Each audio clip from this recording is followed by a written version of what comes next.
Going all in on helping a Series A founder build his personal brand has been the most interesting experience.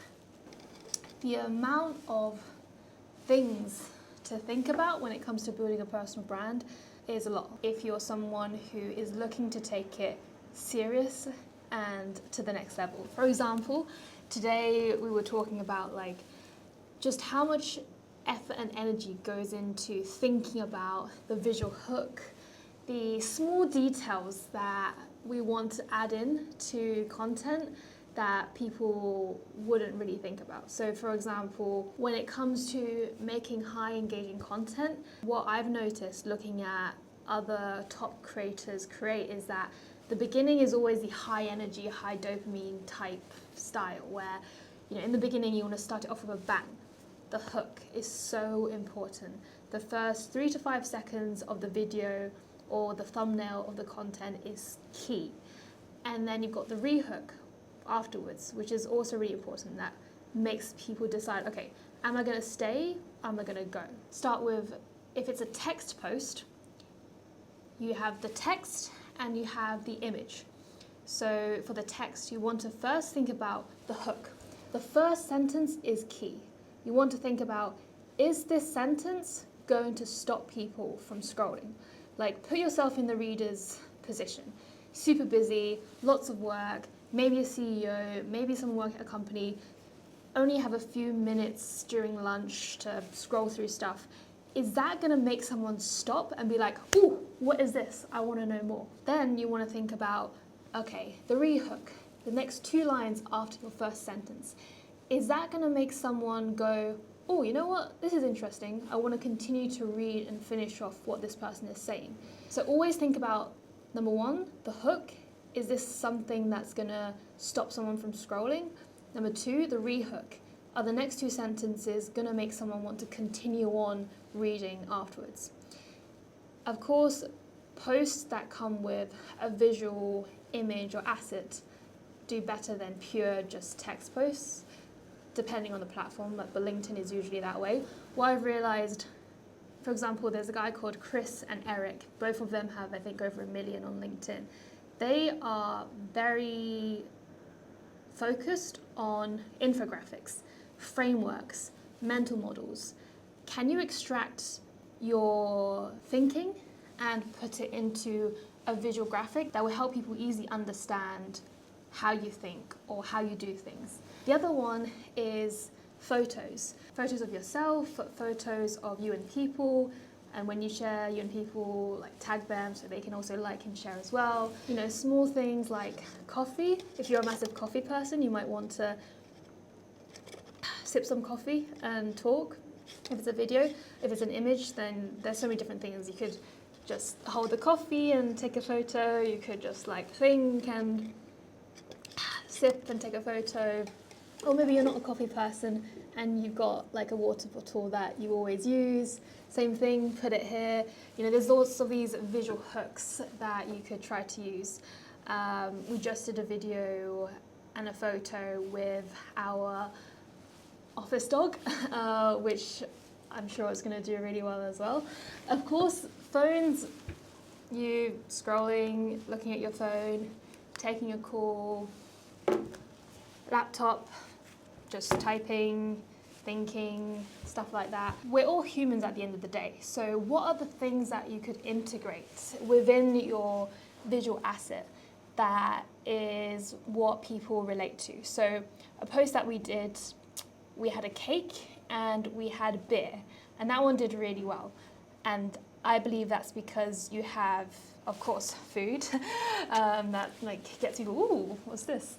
But also the beer as well. It's something that is more relatable, something that a lot of people drink and things like that. Of course, you also want to associate yourself with things that genuinely align with who you are. So if you're someone that doesn't drink, then having beer in a photo might not feel really authentic. Me and the team are also discussing feelings. How do you want your audience to feel? So, for example, Layla Hamosi, she used to do really serious videos, really serious content. And I've noticed that she slowly transitioned into showing more of her personality And that's actually more fun. There's more like jokey type videos. Alex Hormozy, he did a post recently, which was like a carousel type post. And every single image, he was holding something different. So one, he was holding like an paper plane. The other, he was holding like a shovel. So that is called a visual hook. It's subtle, but I've noticed that people who create amazing content, they think about that kind of stuff. They really look into the details. And helping founders build their personal brand and really taking it to the next level, it's about thinking about those tiny little details. It's like, what is the person going to wear? What is the person going to hold? What is the person's background going to be like? What's the lighting going to be like? Of course, this is for founders that have a lot of resources that they can use and time to invest in people like myself and to really focus on this kind of stuff. But if you're doing it alone, there's also, things that you can do to make your posts more engaging or your content more engaging. I was looking at Iman Gatzi. Iman Gatzi, his personal brand is very serious. He doesn't create a lot of like funny type content. His branding colors are dark, more like luxury type feeling.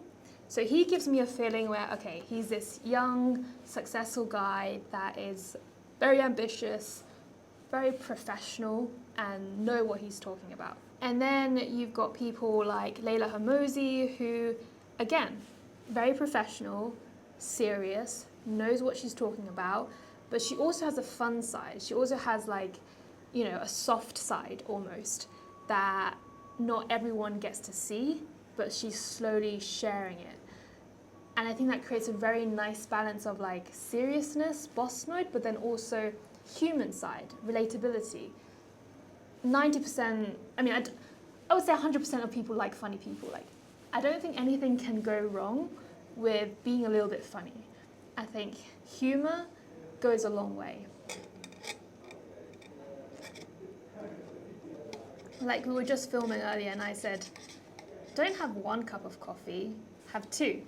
And I think that's going to go pretty well as well. And if I look at like Alex Hormozy, he isn't as funny as Lila, I would say. He is definitely more of the serious, do the work type person. But then he has a tiny, tiny bit of humor as well.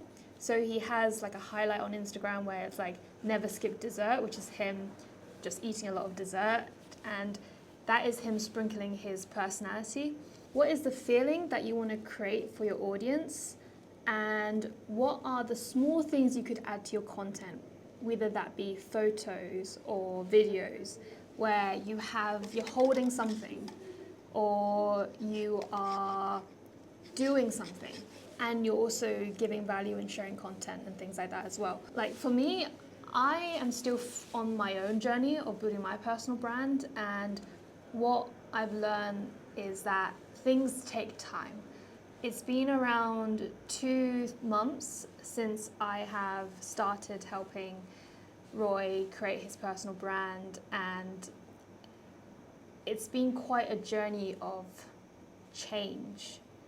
And I'm really happy at where we are right now, but obviously there's a very long way to go.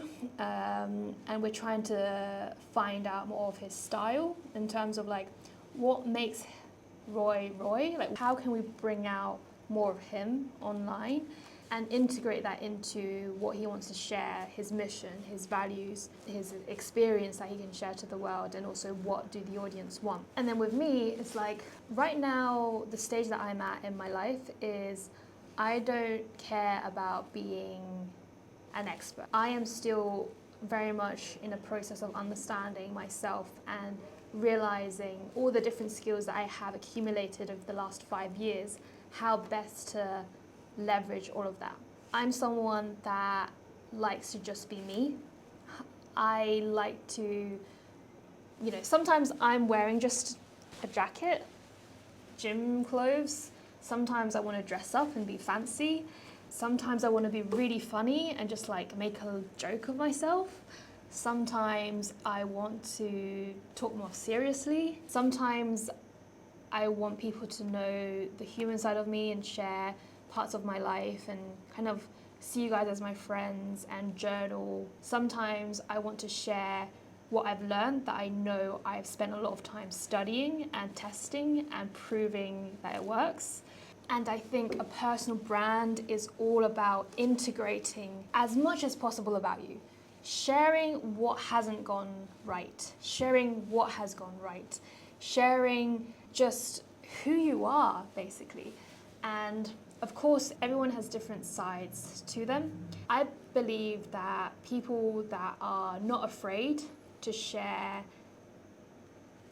as many different parts, as many different sides of them as possible, are the ones that create the most connection. And sure, you might also create more people that will judge you as well. And I think that's part of the journey, is understanding that you will get judged no matter what. And is that something that you're gonna let stop you from sharing what you're about, who you are, what you believe in?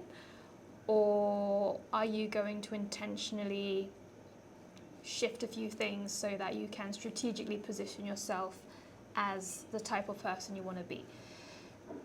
So it's up to you, and everyone's different, and the only way to really know what works for you is to start taking action and start doing it right now and start sharing who you are right now. And that's what I'm doing, is I have shared stories that I felt really vulnerable to share. I've shared failures that I felt like, oof, I know this will help people if they're going through something similar, but this is scary to post. And I've also shared things that I'm like, oh, that's something that I kind of want to keep to myself in terms of like strategy or stuff like that. But I think it will help someone, so I'm going to share it anyways. And that's where I'm going, is I am embarking on my own journey of building my personal brand. And this time I want to share even more than I shared before.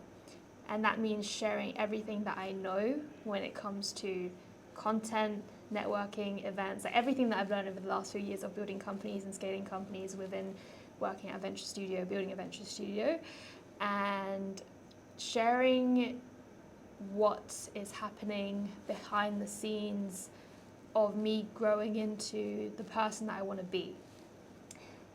And I am a never-ending project, and I think that people who think that they are already done and they're there and they've made it is just not making the most out of their life. So, yeah.